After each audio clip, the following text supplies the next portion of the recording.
হিমাচল প্রদেশ নামটা শুনলেই প্রথমে যে নামগুলো মাথায় আসে তা হল সিমলা, কুল্লু, মানালি, রোহতাং পাস এবং তার আশেপাশে কিছু নামকরা স্পট। হিমালয়ের পাদদেশে অবস্থিত উত্তর ভারতের একটি রাজ্য, এটা আমরা সবাই জানি। উত্তরবঙ্গের মতো এই রাজ্যেও অনেক অফবিট জায়গা আছে যা ধীরে ধীরে এক্সপ্লোর হচ্ছে। ব্যস্ত জীবন থেকে মুক্তি পেতে শহর থেকে অনেক দূরে কোলাহলহীন শান্ত মনোরম পরিবেশ খুঁজে বেড়াই। আমাদের এই অজানাকে জানার প্রচণ্ড ইচ্ছে থেকেই বেরিয়ে আসে নানান অফবিট জায়গা, যা পরবর্তীকালে ট্যুরিস্ট স্পটের রূপ নেয়। এই হিমাচলের কুল্লু জেলার একটি অফবিট গ্রামের কথা আজ আপনাদের বলবো। এটি পার্বতী উপত্যকায় পার্বতী নদীর তীরে ভুন্তার এবং মণিকরণের মধ্যে অবস্থিত। এই গ্রামটি ভুন্তার থেকে ৩০ কিমি, মণিকরণ থেকে ৩.৫ কিমি এবং কুল্লু শহর থেকে ৩৬ কিমি দূরে। এই জনপদ যা সমুদ্রপৃষ্ঠ থেকে ১৫৮০ মিটার উপরে। এটি ভারতের আমস্টারডাম নামেও পরিচিত।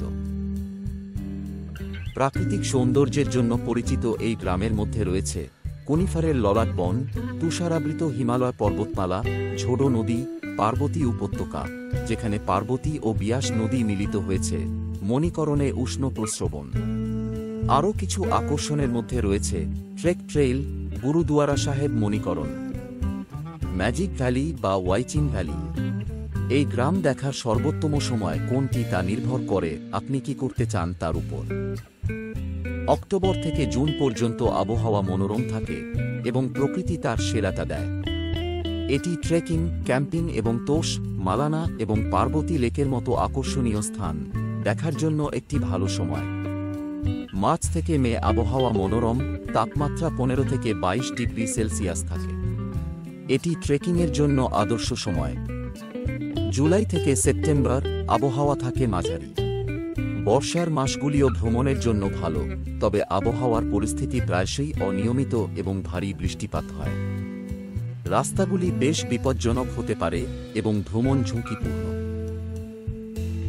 অক্টোবর থেকে ফেব্রুয়ারি পার্বতী উপত্যকা থাকে বরফের ঘন সাদা স্তরে ঢাকা। যারা তুষার ভালোবাসেন তাদের ডিসেম্বর থেকে জানুয়ারি মাসে কাসোল ভ্রমণ করা উচিত।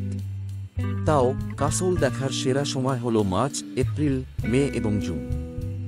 যেহেতু পিক সিজন তাই এই সময়ে একটু ভিড় হয়। জুলাই, আগস্ট এবং সেপ্টেম্বর মাস মাঝারি আবহাওয়া অনুভূত হয়। হ্যাঁ বন্ধুরা, গ্রামটির নাম কাসোল। স্মরণীয় কাসোল ভ্রমণের জন্য ৩ থেকে ৪ দিন যথেষ্ট। কাসোল এবং এর আশেপাশে দেখার মতো অনেক জায়গা সহ উত্তর ভারতে যারা আরামদায়ক ট্যুর খুঁজছেন তাদের জন্য এই ট্রিপটি উপযুক্ত। আপনারা প্রায়ই পাহাড়ে যান, বিশেষ করে ট্রেকিংয়ের জন্য। কাসোল ক্ষীরগঙ্গা ট্রেকের জন্য বিখ্যাত। এই জায়গাটিতে অসংখ্য ট্রেক রয়েছে, তবে ক্ষীরগঙ্গা আপনাকে সুন্দর পার্বতী নদী এবং পার্বতী উপত্যকার কিছু গোপন গ্রামের সাথে পরিচয় করিয়ে দেয়। ট্রিপ হল কম খরচে বেশি জায়গা দেখা। আপনি এখন দিল্লিতে আছেন বিবেচনা করে খরচের কথা বলছি, অর্থাৎ এর সঙ্গে আপনি দিল্লি পর্যন্ত পৌঁছানোর খরচটা যোগ করে নেবেন। দিল্লি থেকে কাসোল পৌঁছানোর জন্য বাস ধরতে পারেন, যা কুল্লু বা মানালি পর্যন্ত যায়। কুল্লু জেলার একটি শহর ভুন্টারে আপনাকে নামতে হবে। আপনি ভলভো বাস বেছে নিতে পারেন, যার ভাড়া প্রায় ১২০০ টাকা, বা এইচআরটিসি বাস যা কম আরামদায়ক কিন্তু অর্ধেক দাম।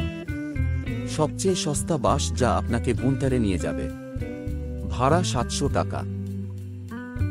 এই এলাকায় ভালো বাস সংযোগ রয়েছে, তাই এখানে পৌঁছানোর পরে আপনি ভ্রমণে খুব বেশি খরচ করবেন না।